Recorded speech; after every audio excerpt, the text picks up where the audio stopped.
In this video, we're going to look at absolute value functions. We're going to graph and explore absolute value functions, and we're going to solve absolute value equations.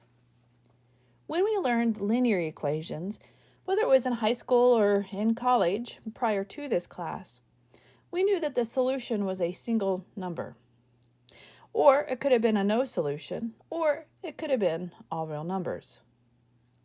When we look at linear inequalities, and that's what we're going to focus on in this section, we're going to get a set of numbers where it could be between 1 and 7, all real numbers between 1 and 7. It could also be a single number. It could also be no solution, or it could be, of course, all real numbers. A linear inequality in one variable is an inequality that can be written in the form ax plus b is less than c, or greater than c, or greater than or equal to, or whatever the inequality symbol may be. And the important thing that we want to focus in on is we're talking about real numbers, and the coefficient on x, which is a, cannot be 0. So this is a nice refresher of absolute value, or not absolute value, but inequalities that we have seen before. So if I was asked to solve the solution for this inequality, x minus 9 is less than or equal to negative 12, I would, of course, isolate x. I would add 9 to both sides, and I'd get x is less than or equal to negative 3. And that would be my solution, but not wrote in either interval or set builder. So I can write the answer in set builder, x such that x is less than or equal to negative 3. And again, we talked about this in the previous video. We assume that we're in the land of real numbers, so I don't have to add this, but I can. There's no reason why I can't. X belongs to the real numbers. But they're asking me to write it in interval notation. And that's set builder notation. So in interval notation, I would have from negative infinity to negative 3 with, of course, the bracket because I have the less than or equal to. That again translates to a bracket. And again, we talked about that in a previous video. When we have a compound inequality, it's a inequality in which our variable is in between two inequalities. Now, I just want to remind you about compound inequalities. If I pull out this middle piece, that still has to hold a true statement. So if I pull out that middle piece, is 3 less than or equal to 7? And the answer is yes. So I know that this is a solid or a correct compound inequality. And the reason I say that is because I've seen this, 3 is less than x minus 1, which is greater than 7. Now, if I eliminate this middle piece of the compound inequality, that is not a true statement. That is not the correct way to, of course, write a compound inequality. When you're working with a compound inequality, you can do one of two things. You can separate it into two separate inequalities, or you can solve it intact, as long as that you share out the operations on the middle, the left side, and the right side. So if I'm asked to solve these compound inequalities, then I want to focus in on the middle piece. That's typically where we have our x. So I'm going to divide every single piece on the left side, middle, and right side by that negative 6 because I want to isolate that x. So I'm going to divide by negative 6, negative 6, negative 6. When I do that, I'm going to get 24 divided by negative 6, which is negative 4. Now pay attention. This is just a really quick refresher from our algebra class in high school or prior to this class. When we divide by a negative number, the inequality switches direction. So negative 4 is less than x, which is less than or equal to negative 2. And again, if I remove that middle piece, the x, this still holds true. Negative 4 is on the left of negative 2, so that middle piece still holds true. Now, this is not wrote in interval or set builder. Interval notation would be from negative 4 with a parenthesis to negative 2 with a bracket, and that's because this does not have equality and this one does. With set builder notation, it would be the curly bracket x such that negative 4 is less than x, which is less than or equal to negative 2. So it's wrote as interval or set builder notation. If we take a look at B, then we're going to do the same thing. I can divide each side and the middle by 2 first, or I can distribute the 2 in this middle piece. Because of the fact that the left side, which is 6, and the right side is 12, is divisible by 2, I'm going to divide everything by 2 first. So I'm going to divide the middle, the right, and the left by 2. And I'm going to get 3 is less than x minus 3, which is less than or equal to 6. Now I need to isolate the x. When I have a compound inequality, I want my variable in the middle piece of the compound inequality. So I'm going to add 3 to the middle, to the right, and to the left. So I got 6 is less than x, which is less than or equal to 9. That answer is not wrote as set builder or interval. So let's go ahead and write it in set builder first, just because. X such that x runs between 6, not inclusive, to 9, which is inclusive. Interval notation would be 6 to 9, just like that. So there it is in set builder and interval notation. When we are doing absolute values of a number, in general, what we're saying when we want an absolute value of a number, it is the distance from that number to 0 on a number line. That's one of the ways that we can interpret it. So we can also consider the absolute value is the distance from one point to another point. To solve absolute value inequalities, you must write the equivalent form of the inequality. Now this is really important. If the variable is less than or equal to some number k, then I can write this as a compound inequality. It's saying, okay, from negative k is less than this variable, which is less than k being a real number. If it's greater than, then I have to write 2 separate ones. I cannot write the greater than or greater than or equal to as a compound inequality, but I can if it's less than or less than or equal to. I like to think of this as the squished in between, and I like to think of this as the tail. So I'm going to go on the left side or the right side. I don't want the middle piece. This, I want the middle piece. So we're going to start out and we're going to start solving these. We want the answer in set builder and interval notation. If I take a look at A, here is 0. I want y, this distance y, to have a distance of 2. So y has to equal 2. That's the distance. Numerically, this is what it looks like on a number line. What I would write this as is negative 2 is less than y, which is less than 2. And that's because it is a less than to begin with. Interval notation would be negative 2 to 2. Set builder notation would be y such that y runs between negative 2 and 2. On B, I want to think about this being some number. So if that's being some number, then what the interpretation of this is not the solution. This is not the graph of the solution. This is the interpretation. Is I need this number right here, which is here's 0, here's 7, and here's negative 7. Is I need this distance here, this 5x plus 3, this distance to be greater than or equal to 7. And I need this distance on this side to be 5x plus 3 to be less than or equal to negative 7. I want that distance.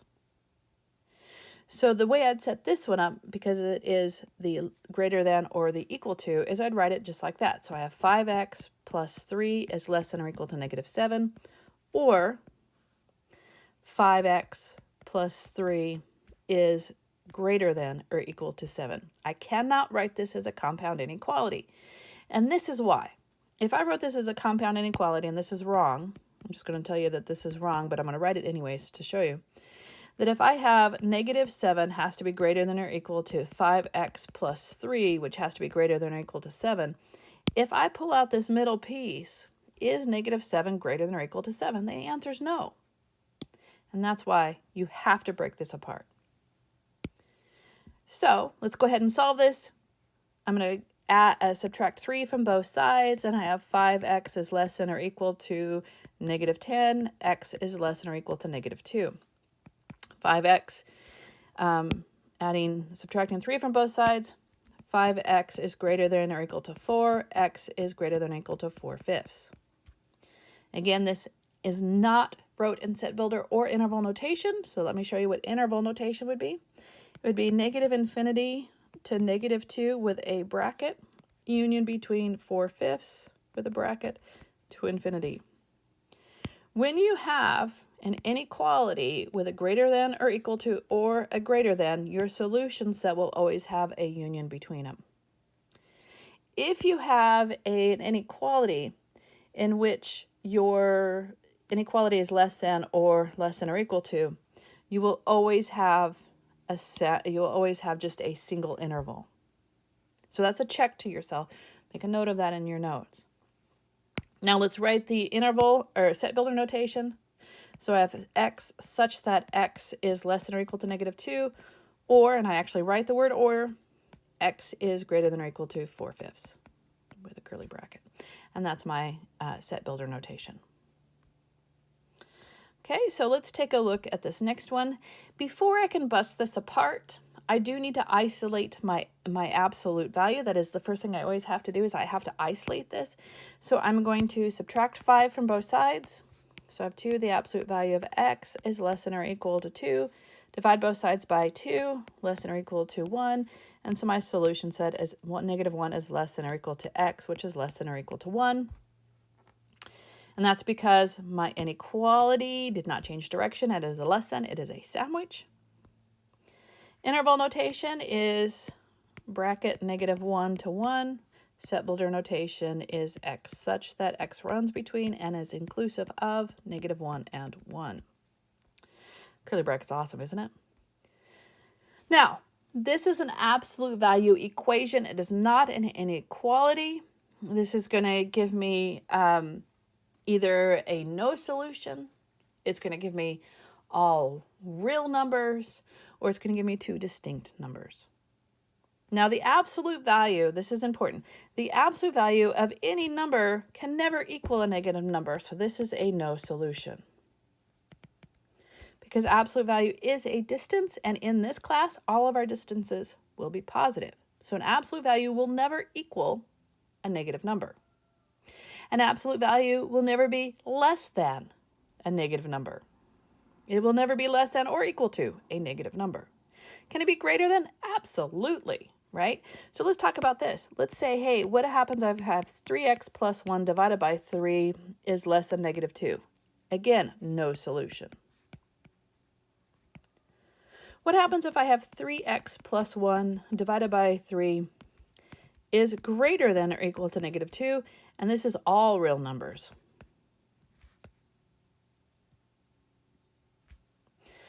So, no solution. How do you do a no solution? Well, the way that you could write a no solution in terms of interval notation is you just have, let me see, how did we do that before? We just had curly brackets with nothing in it, or you can write a 0 with a slash, so no solutions. How would you write the solution set for all real numbers? So we'd go from -infinity to infinity, or x such that x belongs to the real numbers. Okay.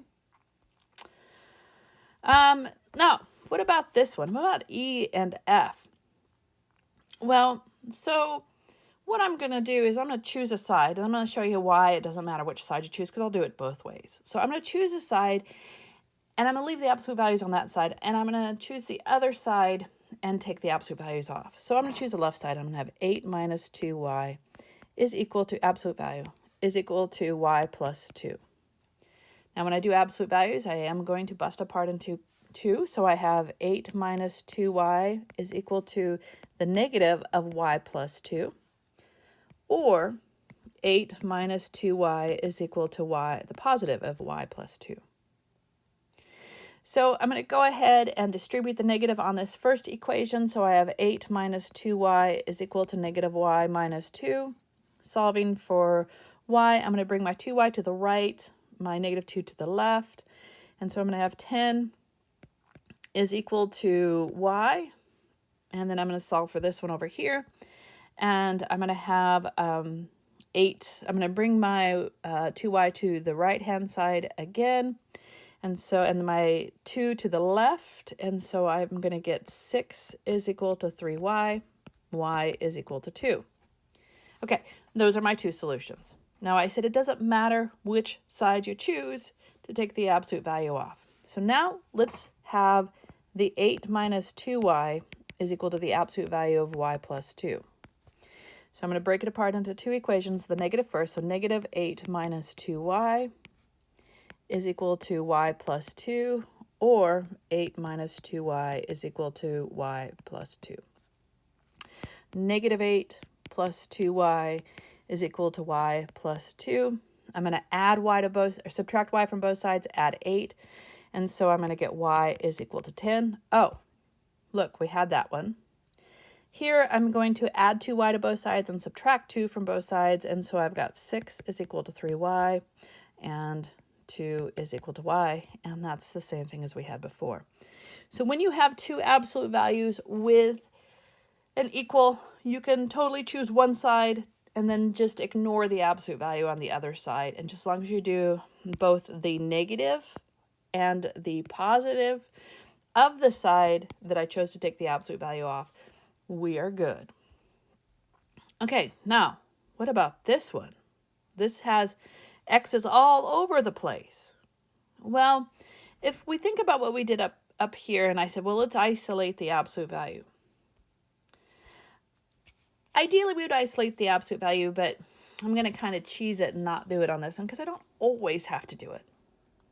This time I'm not going to.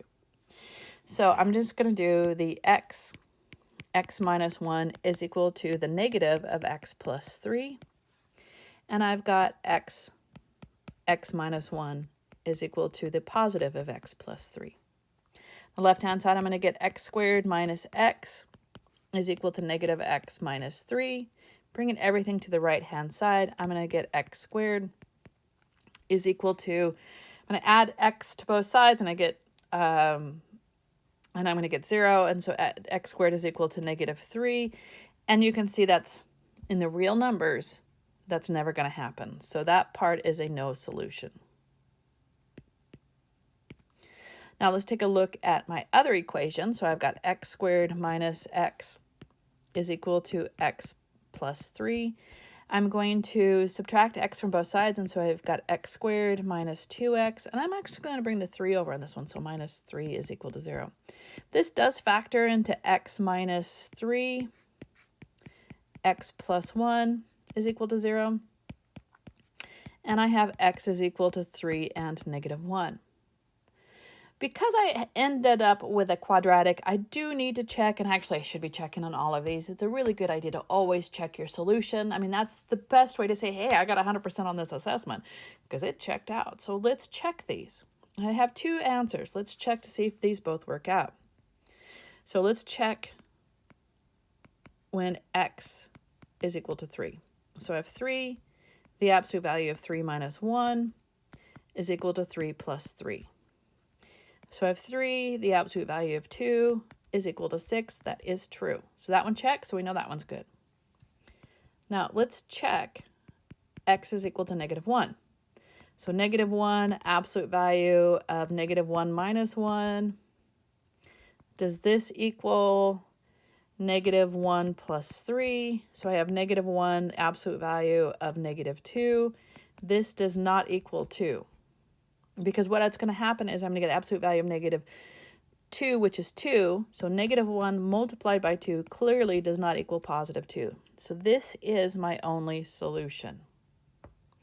In set builder, interval notation, that's the answer. In set builder, we have x such that x is equal to 3. So here's every type that you may see on the homework and or quizzes. Now, what if I were to tell you that absolute value functions can be defined as piecewise functions? So when we're doing an absolute value function, I am finding distances, right? I am finding distances. Here's some things I want you to ponder. When you are solving the absolute value of A is equal to B, do you always expect two answers? Think about the ones that we did. Did each and every one of them produce two answers? Did it sometimes not produce answers? Did it produce all answers, all real numbers? We'll talk about this, of course, in class. Now, when I go to start graphing my absolute value functions, I need to find x and y intercepts if they exist. Now, I want to say that the x-intercepts may or may not exist. These always exist. Y-intercepts always exist for absolute values. The x-intercepts may or may not. So if I'm trying to find the x-intercepts, then basically I want my y or f of x to equal 0. So I have y is equal to the absolute value of x minus 3 plus 1. So I have 0 is equal to the absolute value of x minus 3 plus 1. Negative 1 is equal to the absolute value of x minus 3. This never happens. This never happens. So this has no x-intercepts. Absolute values do not equal negative numbers because it's a distance. So there are no x-intercepts. So what about the y-intercept? Well, the y-intercept's easy. So this is for the x-intercept. For the y-intercept, we're going to let x equal 0. So I have y is equal to the absolute value of 0 minus 3 plus 1. So y is equal to the absolute value of negative 3, which is 3 plus 1, which is 4. That is not an intercept. Intercepts are always ordered pairs. So my intercept is 0, 4. Let's take a look at B. Now, structurally, let's look at the difference between A and B. Well, both A and both B have a plus number, right? So A has plus 1 and B has a plus 2. It's in the front, but structurally, it's still a plus number. And I know from A, I did not have an x-intercept. So that would mean that B has no x-intercept. And I do want to be careful. I want to caution you here. If this would have been a negative, I probably would have had an x-intercept, but it's a plus 2 plus the absolute value, which is basically this. I could rewrite this as 1 plus the absolute value of x minus 3. So structurally it would match. If A has no x-intercept, B would have no x-intercept. So then let's just find our y-intercept. And so I have y is equal to 2 plus 0 plus 1. And so we know y is equal to 3. The y-intercept as ordered pairs are 0, 3. C is different because it's a minus a number. So I'm thinking I'll probably get an x-intercept. So let's check it out. So let's start with the x-intercept first. So we have 0 is equal to 3, absolute value of x plus 5 minus 1. Let's bring the 1 to the other side. And so I have, let me move that. Okay. So I have 3, the absolute value of x plus 5 is equal to 1. Divide by 3. I don't have to divide by 3 now. I can do it later, but I'm going to do it now. X plus 5 absolute value is equal to 1/3. That means x plus 5 is equal to the negative of that. And x plus 5 is equal to the positive of that 1/3. Adding or subtracting 5, and I'm going to get x is equal to negative 5 and 1/3, which is negative 16/3. Or x is equal to, I'm going to get negative 4 and 2/3, so that's 14/3, so 14/3. So those are my two solutions. Now, this question to ponder is asking about stretch, which we haven't covered yet. We're kind of doing this book out of order. We're going to be doing the vertical, shrink, stretch, compression, which would be the shrink, compression, or a stretch in the x direction and the y direction, horizontal and vertical. But if we couldn't observe the stretch of the function from the graph, could we determine it algebraically? So this is something I want you to ponder, especially after we've gone through transformations, because we are going to go back and look at transformations of absolute value functions. And then do the graphs of absolute value functions always intersect the vertical axis? What about the horizontal? And we kind of talked about that. Here's a couple of applications. Cities A and B are on the same east-west line. Assume city A is located at the origin. If the distance from city A to city B is at least 100 miles and x represents the distance from city A to city B, express this using absolute value notation. Well, if x is the distance, the absolute value of x has to be at least, so at least, well, what the heck does at least mean? Does it say greater than? The answer is no, it doesn't say greater than. It says at least. That means it could be 100, so greater than or equal to 100. And there it is. I expressed x being the distance from city A to B being a distance of at least. When I see at least, I want the tails. I want things larger than. I don't want that middle piece. I want it to be bigger than. So if I were to graph this on a number line, here is A, and B could be here, or B could be here. Locationally, A being the origin. Negative being left of the origin, positive being right of the origin. So I want this to be at least 100. So this distance here is 100. So this is the answer. Nice, easy, simple. So a student who scores within 18 points of the number 82 will pass a particular test. Write this statement using absolute value notation and use a variable x for the score. Well, so absolute value of 82, x minus absolute value is less than or equal to 18. So what happens if the student scores 92? So here's how you check it. So a student scores 92.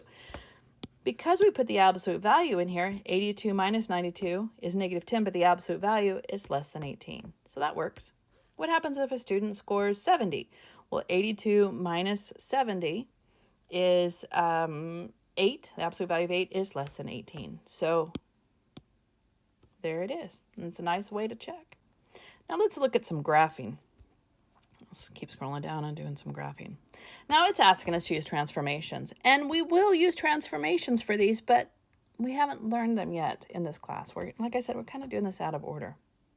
So how do we graph these? Well, we can do it with an XY chart, right? So we can do, these are the values for x. These are the values for f of x. I like to choose things about the origin. I almost always choose everything around the origin. So I'm going to choose -3, -2, -1, 0, 1, 2, and 3. I'm going to put those in the absolute value of x minus 6. So -3 minus 6, that's going to be -9, so positive 9. And then 8, then 7, then 6. Oh, well, that's kind of cool.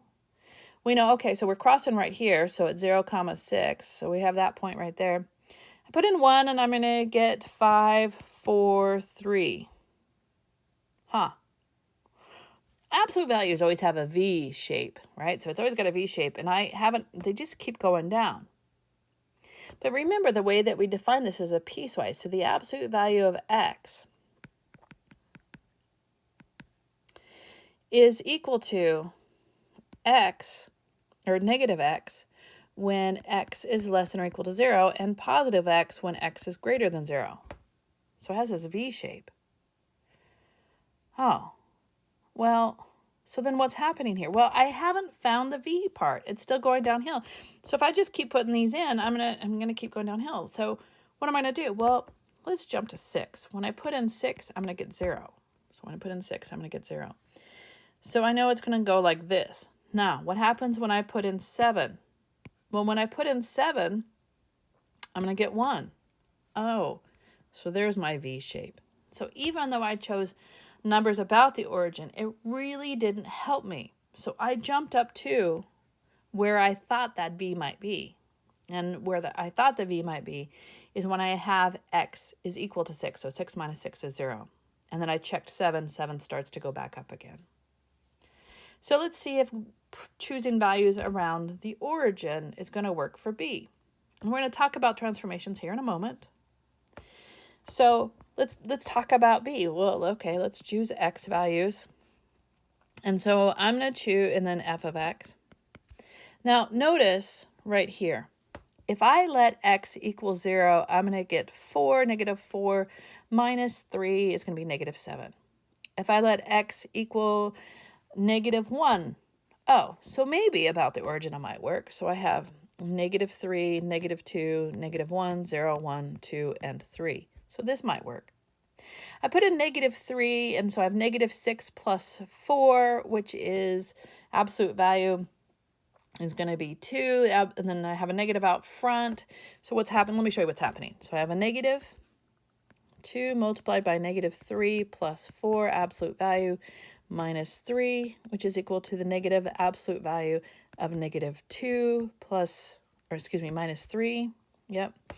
And then I'm going to have absolute value of negative 2, which is positive 2. So negative of positive 2 minus 3. So we get negative 5. So my first ordered pair is negative 3, negative 5. So negative 3, negative 5. So here's my first ordered pair.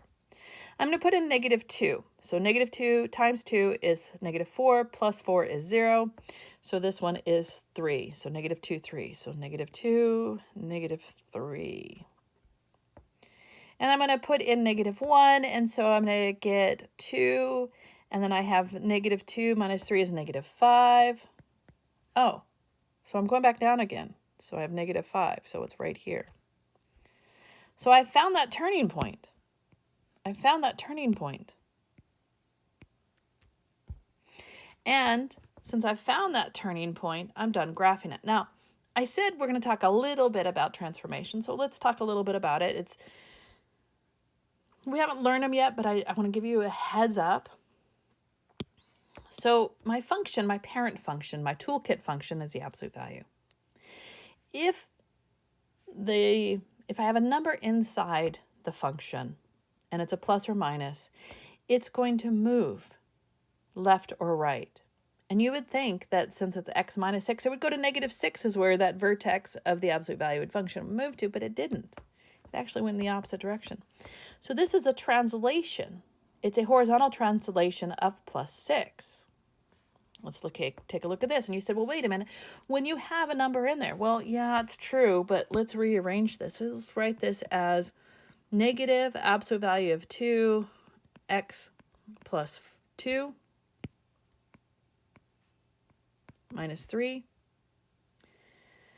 And that's not a 12, that's an absolute value. So let me just erase this. And let's rearrange this again. So the absolute value of 2, so negative absolute value of 2 multiplied by the absolute value of x plus 2 minus 3. But the absolute value of positive 2 is 2, so we can take off the absolute values of this. So this is negative 2, the absolute value of x plus 2 minus 3. Now, for those of you who have learned transformations, we can see that this, just based on what we did, this is going to go to the left 2 because it's a plus, and it goes the opposite of what we want it to do. So it's going to move left. Our V shape is going to move left 2. The negative means I have a reflection over the x-axis. The 2 says I have a vertical stretch because it's outside of my function of the absolute value. And then I have a minus 3, which means I move down 3. But I don't need to know transformations to graph these. All I have to do is choose x values, and I know every single absolute value, unless it's an application, will always have a V shape. So I just need to choose x values in which I can find that V shape. And once I get to that turning point, what's on the left side of my graph will look like the right side of my graph of the absolute value. So questions to ponder. If possible, find all the a's such that there is no x-intercepts for f of x. Well, what do you think a has to do? Well, if we take a look at what we've done in our examples, you should be able to answer this one. If not, let's talk about it in class. Can we find an a so that there are no y values? Again, look at the examples we've done. Look in the book. And we'll talk about this in class. And that's it for this video. You all have a great day.